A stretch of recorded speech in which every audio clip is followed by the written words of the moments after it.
Did you know that Victoria's Secret once dominated a staggering 70% of the US lingerie market?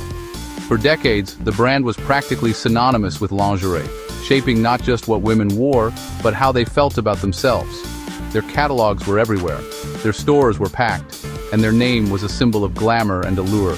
But behind the glitzy runway shows, the sparkling lights, and those famous angel wings, the brand's flawless image was hiding some deep, troubling cracks that would eventually come to light. Let's start with the fantasy, those iconic fashion shows that became a global spectacle, watched by millions every year.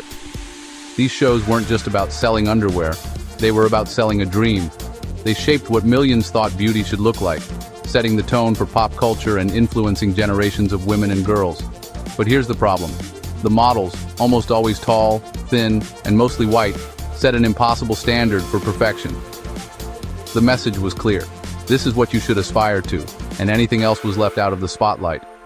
For years, the brand ignored growing demands for more diversity, in bodies, in backgrounds, in stories.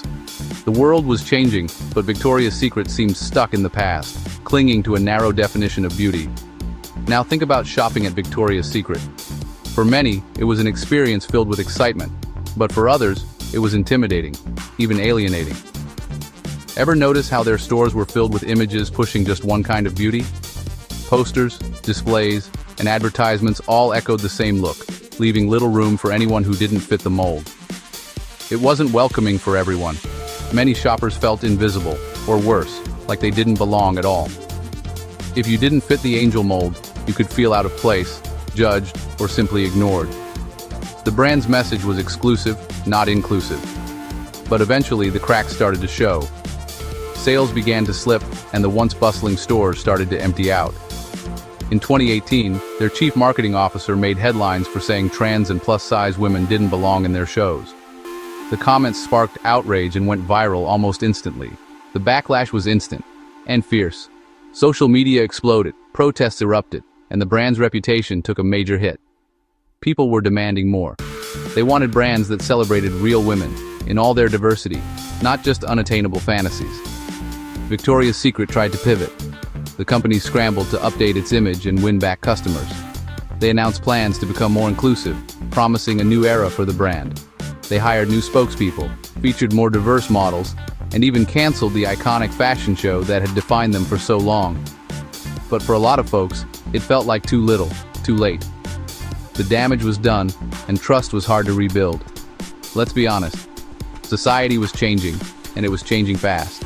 New voices and new brands were rising, and the old rules no longer applied. Brands like Savage X Fenty were redefining beauty, showing that every size, every shade, and every gender was worthy of the spotlight. They celebrated authenticity, not just fantasy. Victoria's Secret?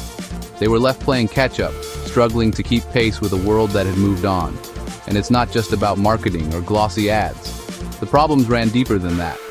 Former executives faced serious allegations of harassment and a toxic workplace culture, further tarnishing the brand's image. The perfect foundation was crumbling from the inside out, revealing just how fragile that glossy exterior really was. So here's the question.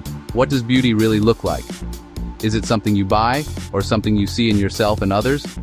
Is it a fantasy served up by a billion-dollar brand? Or is it something much more real, more personal, and more powerful? Maybe true beauty is about seeing yourself, your real self, reflected in the world around you, and knowing you belong just as you are. As Victoria's Secret tries to reinvent itself, we're all left wondering if a new image can ever truly fix an old, cracked foundation, or if it's time for something entirely new.